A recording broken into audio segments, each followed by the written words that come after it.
Uma vitória que me deixou muito feliz pelo jogo que a gente apresentou. Pressionamos bem o Juventude. É um time que tem as suas armas na fase ofensiva deles. O time conseguiu pressionar bem, controlar bem o primeiro tempo. Rompemos a pressão deles no começo do jogo, que eles vieram para pressionar. E a partir daí colocamos eles para jogar na área deles, né? Então isso aí, conseguimos um gol rápido e acabamos sofrendo um empate, mas o time em nenhum momento se deixou abalar por isso, continuou com a mesma forma de propor, de atacar, de ser vertical e tentar criar chances. Fomos para o intervalo com um empate e depois o time conseguiu fazer os gols que precisava e deslanchou. Oi? Todos bem. Desculpa? Ah, sim. Sim, não, é importante, muito importante que, principalmente o atacante que vive de gol, de números, e voltar a marcar, né? Isso sempre dá mais confiança para eles, né? Porque realmente todo atacante passa por fases goleadoras, depois fases de seca, entre aspas, e voltar a quebrar esse jejum aí é importante tanto para o Gabi como para o Plata, e são jogadores importantes para mim. Felipe, boa noite, Thiago Lima do GE, parabéns pela vitória. Obrigado. Eu queria te pedir, Felipe, você comentasse dois jogadores especificamente, que foram o Everton Araújo, que ganhou a primeira chance com você, e o Michael, que entrou na vaga do Bruno Henrique e do De La Cruz, que são dois jogadores que você não vai ter, né, no primeiro jogo da final. Então eu queria que você comentasse o que você achou dessa avaliação desses dois jogadores hoje. Obrigado. Bom, Everton Araújo é um jogador que tem o maior talento que para mim um ser humano pode ter, que é a capacidade de aprender. É um cara extremamente disciplinado, focado. Você vai dar uma instrução, ele arregala o olho, quer aprender, ele quer absorver a todo momento. Fica fazendo complemento depois do treino e é um cara que tem a tendência de evoluir muito. É o maior, para mim, o maior talento, o maior dom que pode ter um ser humano é essa vontade, essa capacidade que o jogador tem de aprender. Hoje fez um grande jogo, controlou muito bem o meio, ele e o Eric. E estou muito feliz de poder ter mais uma opção aí para volante. E o Michael, como eu falei no outro jogo, um cara que é fundamental para a gente, muito importante, teve uma lesão muito grave e hoje fez um jogaço, constantemente criando perigo, tanto na ponta como por dentro, atacando o espaço, um cara que tem finalização, tem gol, ele tem números, e recuperar a forma física depois dessa lesão tão grave que ele teve é muito importante. E como eu falei, é um cara fundamental para mim no decorrer agora do campeonato. Felipe, boa noite. Guilherme Xavier da Trivela. Queria te parabenizar pela vitória, porque foi uma vitória muito importante hoje para o Flamengo. Diante de um empate do Palmeiras com o Fortaleza, o Botafogo também jogando no resultado, o Flamengo podendo se aproximar dos líderes, se mantendo no G4, e vocês têm um jogo importante quarta-feira também contra o Internacional, um jogo atrasado, um jogo que, querendo ou não, é um confronto direto ali, o Inter também está próximo das vagas da Libertadores, só que vocês têm a final da Copa do Brasil no domingo. Queria saber como é que está a sua cabeça com relação a preservar alguns titulares. Eu sei que você já comentou que não costuma preservar, mas a Copa do Brasil parece ser uma prioridade grande para o Flamengo, e o Flamengo já tem muitos desfalques, até jogadores suspensos hoje, como Léo Pereira e Arrascaeta. Obrigado. Pois é, uma boa pergunta, né? Temos esse jogo muito importante para a gente. O Inter é um time muito forte. A partir de amanhã eu vou começar a preparar esse jogo e estudar esse jogo. Desculpa, me perdi. Ok. Então, isso agora lembrei. É uma questão de nós estamos com o grupo muito enxuto. Praticamente não temos como preservar muita gente, porque somos os que somos. Temos muitos lesionados, lesões graves. Alguns já estão retornando, né? No caso do Cebolinha e do Luiz Araújo já estão vendo a luz do fim do túnel. O Vinha e o Pedro vai ser mais de longa duração.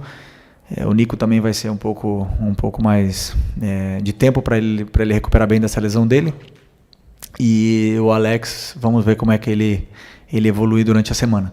Então já somos poucos, né? E para mim o que eu miro agora é esse jogo, né? Claro que a final está aí, a final é o jogo do ano, no quesito final, e todo mundo sabe a importância que tem esse título aqui, jogar na frente da nossa torcida, e preciso de todo mundo. Então, alguns vão jogar e outros vão descansar, mas sempre pensando em vencer do Inter, que é o mais importante. Boa noite, Felipe. Bruna Medeiros, do canal do Felipe Fontoura. Parabéns pela vitória. Lá no início, em uma das suas primeiras coletivas, você citou que o Flamengo iria sofrer muito, não muito, mas iria sofrer algumas oportunidades do adversário pelo seu estilo de jogo. Nos últimos 2 jogos no Maracanã, o Flamengo tomou 4 gols, 2 do Fluminense e 2 hoje. Queria saber se você já considera isso normal, assim, pela sua característica, ou ainda vê muitos pontos a melhorar na questão defensiva. Obrigada. Bom, como eu falei, sempre pressionar alto e propor com os 10 jogadores, você corre riscos. E é um risco que eu sei que eu vou correr, eu sei que vão existir erros. É claro que esses erros eles têm que ser corrigidos, treinados e melhorados. Mas eu sou consciente, eu sei que vão acontecer, né? E hoje foi um erro. Um erro que o próprio Léo e os 2 Léo sabem que aconteceu. Eu não preciso nem falar para eles porque eles já sabem. Então, mas sempre com a confiança do treinador de que eles têm que fazer o que eu peço. E eles estão fazendo, né? Alguns momentos vão se criar desajustes na defesa e eu entendo esse risco. Agora, claro que eu não gosto de tomar gol, não quero tomar gol. E vou fazer de tudo para corrigir durante a semana, treinar esse mesmo aspecto, né, da vigilância para poder ter a bola e com mais segurança. Aqui, boa noite, Felipe. Ângelo Furtado, Time Web Sport. Felipe, você que teve a sua carreira no futebol internacional, segunda-feira, Vinícius Júnior pode ser, né, eleito aí o melhor jogador do mundo. Queria que você, com a sua experiência, deixasse um recado para ele. Como que você está vendo aí essa questão do melhor jogador do mundo, da escolha, né? Todo mundo sabe que vai ser ele. Merecido. Um cara que conquistou tudo que conquistou sozinho, ninguém deu nada de presente para ele. E ele conseguiu sair do lugar onde ele foi criado para ser o melhor jogador do mundo e o melhor jogador do Real Madrid. É a única coisa, o recado que eu posso dar para ele é que ele não pare, que ele continue, que ele vá atrás de outra bola de ouro, que ele continue a ambição, porque não é fácil você tocar o céu e continuar lá, né? O mais difícil é você permanecer lá. Então ele tem que continuar com a mesma alegria que ele tem, que ele merece. Boa noite, Felipe. Natália Brasil, Damas do Esporte, Rádio Raquete Pinto. Parabéns pela vitória.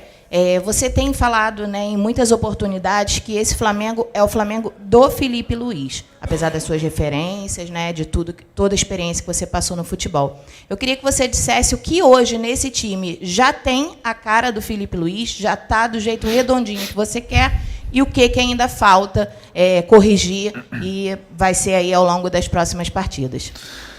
Eu acho que eles assimilaram bem a ideia, assimilaram bem, então fazendo tudo o que eu estou pedindo, né? Depois, a parte técnica é do jogador, a parte mental é ser mais, sei lá, frio e calculista. Isso depende dos jogadores, mas a parte estratégica, a pressão alta que eu quero fazer, a parte da maneira de defender, a maneira que eu tenho de atacar, hoje se viu tudo. Praticamente o que eu peço para os jogadores fazerem, eles entendem muito bem. E as peças se encaixam. Claro que depende do lateral que joga e do volante que joga, eu tenho que adaptar alguma situação ou outra, mas o meu modelo de jogo eu já deixei bem claro que é com sempre pressionar alto e propor jogo o máximo possível. Só que muitas vezes jogamos contra adversários que quebram a nossa pressão e nos empurram, ou que sabem pressionar e não deixam a gente ficar na área como a gente ficou hoje na área do Juventude. Então, cada jogo é um jogo, mas basicamente o meu modelo de jogo está sendo visto nesses jogos. Oi, Felipe, Sérgio Lobo aqui. Eu queria estender um pouquinho em relação à pergunta que o Guilherme fez para você, relacionada ao jogo de quarta-feira. Você já falou do encurtamento do elenco, né? Está enxuto demais para os jogadores que você vai contar lá em Porto Alegre. Arrascaeta e Léo Pereira você também já não vai contar, os dois levaram o 3º cartão amarelo. O que você está pensando em relação ao Campeonato Brasileiro especificamente? Porque a gente não sabe o que vai acontecer, obviamente, né? O Flamengo vai lutar pelo título da Copa do Brasil, mas não se sabe o que vai acontecer. E eu estou olhando aqui a tabela, independentemente dos resultados que ainda estão correndo, tem jogos em andamento, se o Flamengo vencer o Internacional, ele pula para 3º lugar. O que você está pensando especificamente relacionado ao brasileiro? Em ganhar do Internacional.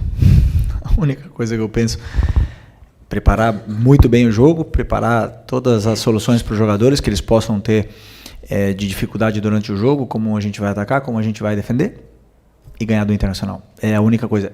E eu não só estou dizendo isso, eu faço isso. E eu peço para eles fazerem isso também. Não adianta nada olhar a tabela. Só tudo depende de ganhar do Internacional. Já é muito um dia de cada vez aqui no Flamengo, é intenso. Então é importante sempre olhar o próximo objetivo perto. Felipe, Isaac Andrade, Flavóis. Felipe, eu tive algumas oportunidades de entrevistar como jogador e agora como treinador.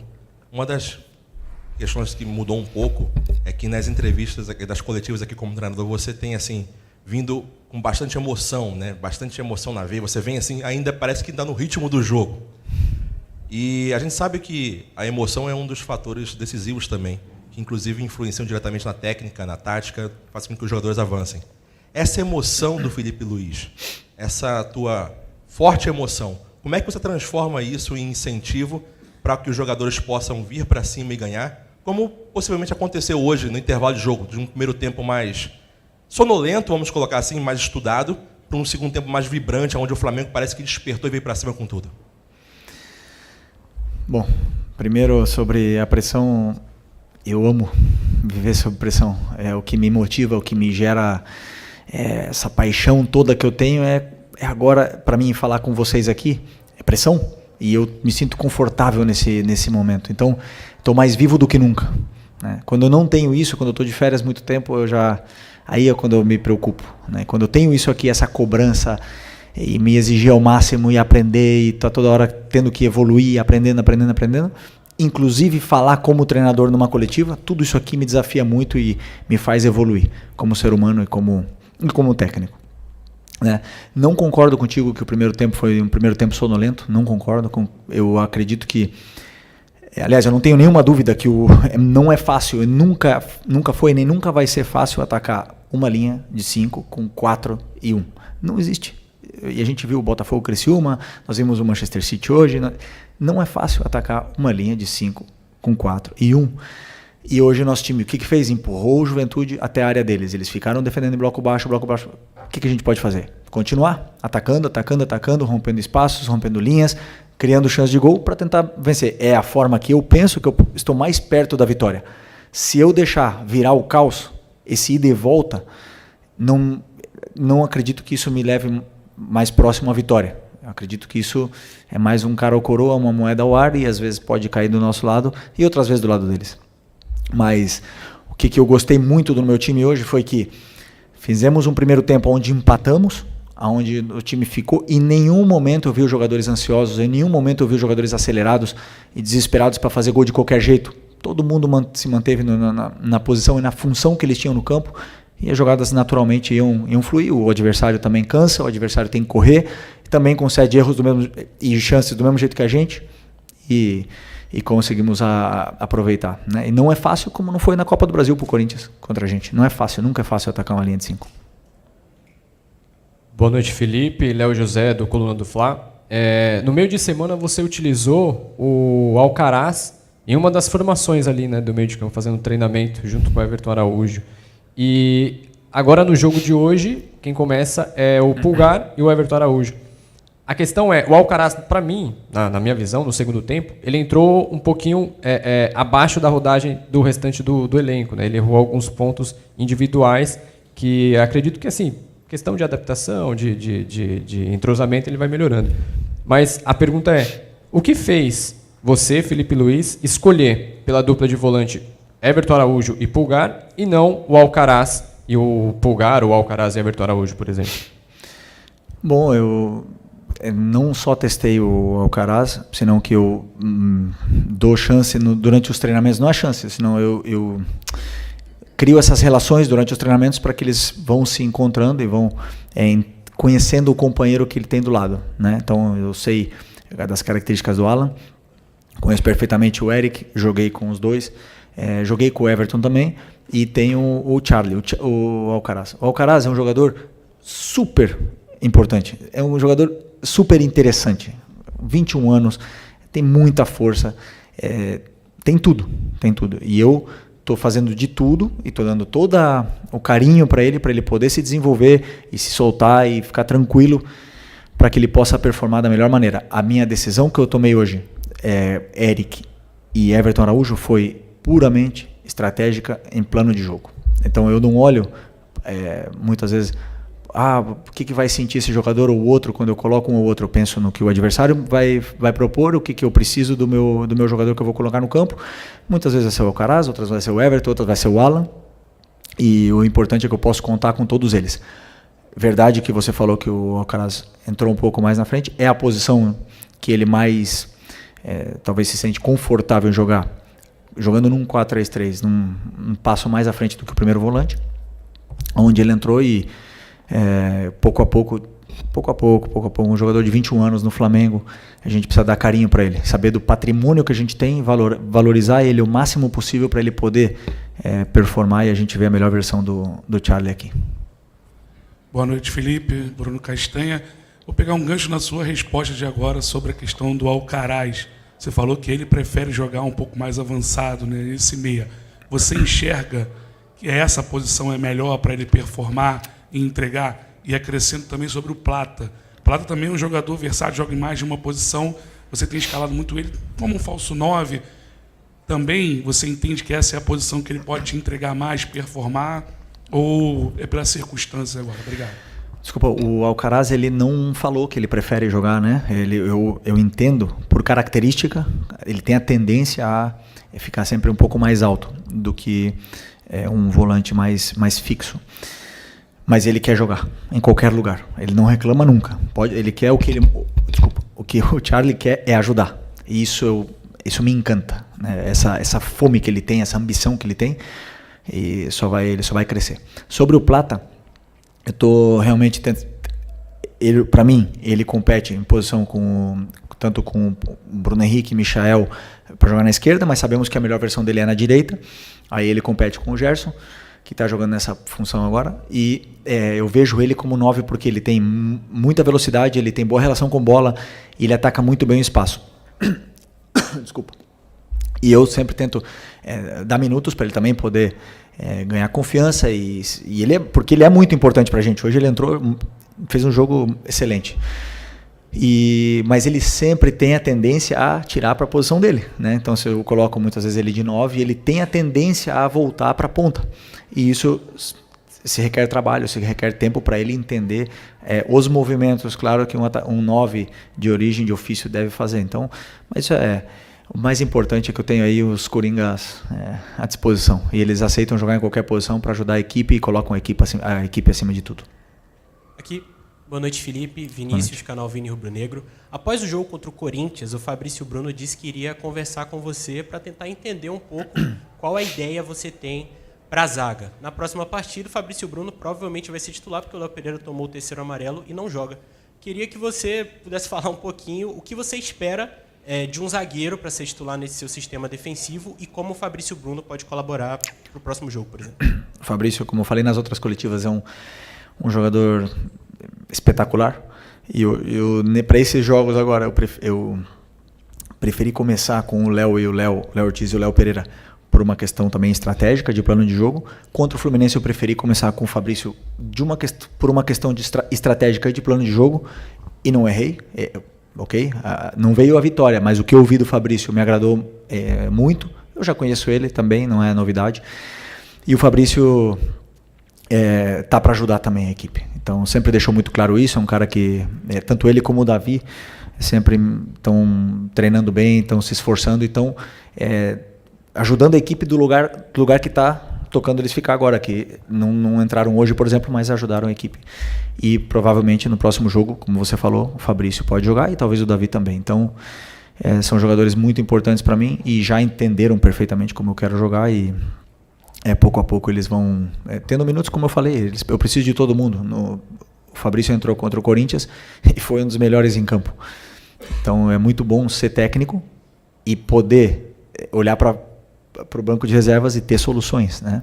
Mesmo que muitos não estejam na máxima felicidade, porque eu prefiro isso, que o jogador se revolte de ficar no banco, prefiro que ele fique brabo, mas depois renda do jeito que o Fabrício rendeu, porque, como eu falei, o Fabrício também é outro cara, um homem, e sempre bota o Flamengo em primeiro lugar. Aqui, Felipe, boa noite. Marcos Martinho, do canal da QSRN. Felipe, eu queria um pouco mais sobre a sua análise defensiva do Flamengo no jogo de hoje, porque da mesma forma que o Flamengo roubou algumas bolas no campo ofensivo, inclusive uma delas resultou no nosso primeiro gol, o Flamengo também sofreu um pouco com os lançamentos em profundidade nas costas da linha defensiva. Queria te perguntar se esses erros, né, de posicionamento, às vezes, de decisão equivocada entre pressionar o portador ou não, que também aconteceu um pouco contra o Fluminense, a derrota. Queria te perguntar se esses erros te preocupam para os próximos jogos e, sobretudo, para a final contra o Atlético Mineiro, uma equipe que sai construindo baixo também. Só uma pergunta. Quantos chutes o Juventude... Vocês têm os dados ou não? 3. Os 2 gols e mais uma. Então, assim, não sofremos muito, né? Pressionamos e a maioria das vezes conseguimos recuperar a posse, ou pelo menos não deixar o adversário criar. Algumas delas eles saíram, né? Isso não foi o problema. O problema é quando nós temos a bola, e foi como na transição, né? Quando passa de atacar a defender, onde foi que a nossa vigilância não estava ajustada e acabaram aproveitando essa oportunidade. Como eu falei para você, eles já sabem, eles mesmos já quando acontece um erro e eles já sabem o que tem que fazer, eles mesmos levantam a mão, mas o treinador apoia, né? E sabe que eles vão cometer erros. E a única coisa, vamos ver, vamos trabalhar para não voltar a repetir, porque com certeza os adversários estão estudando a gente, também vão tentar aproveitar esse tipo de lance, e eles precisam estar o mais alerta possível para poder não cometer erros na vigilância defensiva. Professor, última pergunta aqui da coletiva. Beleza. Felipe Mauro Santana, do canal do Mauro Santana. Com a ausência do Alexandro, afastado com as dores na parte posterior da coxa, o Ayrton Lucas voltou a ter uma oportunidade como titular. Ele, inclusive, tem uma atuação destacada na vitória sobre o Bahia, em Salvador, mas encontrou dificuldade contra o Fluminense e hoje também apresentou um pouco de dificuldade ao longo da partida. Te preocupa de alguma forma isso? Como é que você faz essa avaliação e de que forma tentar ajudar o Ayrton Lucas a poder performar em alto estilo? Você que sempre fez questão de elogiá-lo, inclusive enquanto ainda era jogador. E elogio o Ayrton hoje de novo. Para mim fez um grande jogo, errou alguns passes, normal. Tomou algumas decisões erradas com a bola, normal. O que me incomoda um pouco é que nós temos um jogador que estava na seleção, porque pode estar numa pré-lista, não sei se está agora ou não estava, mas sei que foi convocado recentemente, até mesmo com o Dorival. Um jogador que tem um futuro tremendo e é um patrimônio do clube. E a gente mesmo, nós mesmos, da torcida, colocamos em xeque um patrimônio que está aqui, nosso. Um jogador que nos deu uma Libertadores, que nos ajudou a dar uma Libertadores, que ele foi crucial. Quando eu me machuquei, ele entrou e foi crucial naquela final. Então, assim, a única coisa é apoiem o Ayrton Lucas, porque ele é muito importante pra gente. E ele é um cara que, com a confiança da torcida, porque ele é muito bom, ele vai ser cada vez melhor. Entendeu? E eu acho que quando ele erra e vem essa cobrança e se escuta esse barulhinho da torcida, isso incomoda qualquer um. Então, da minha parte, ele tem que estar totalmente tranquilo que e ele sabe disso, que eu adoro ele, adoro o futebol dele, confio muito nele, e ele vai errar e vai jogar mal como qualquer outro. Mas a única coisa que eu peço é que cuidemos dos nossos, dos que estão aqui. Depois, ano que vem, se eles não estiverem mais aqui, se estiverem em outro lugar, aí podem vaiar e xingar à vontade, mas enquanto eles estão aqui, eles são os nossos, vamos até a morte com eles. A gente precisa do Ayrton, precisamos do Wesley, do Varela, do Alexandro, do Vinha, de todos eles, eu preciso deles. Sem eles, o que eu faço? Eu não posso mais jogar, infelizmente, né? Não posso. Então, se eu pudesse jogar, mas... Então, como eu não posso mais jogar, por favor, apoiem, porque hoje o Ayrton fez um grande jogo. Defensivamente, ele solucionou muitos problemas da defesa. No ataque, ele é muito perigoso. Ele cria dificuldade sempre para o lateral do adversário. É um cara que incansável, então fica aqui só meu recado aí para que a gente cuide do nosso patrimônio do clube. Ok? Muito obrigado, professor Felipe.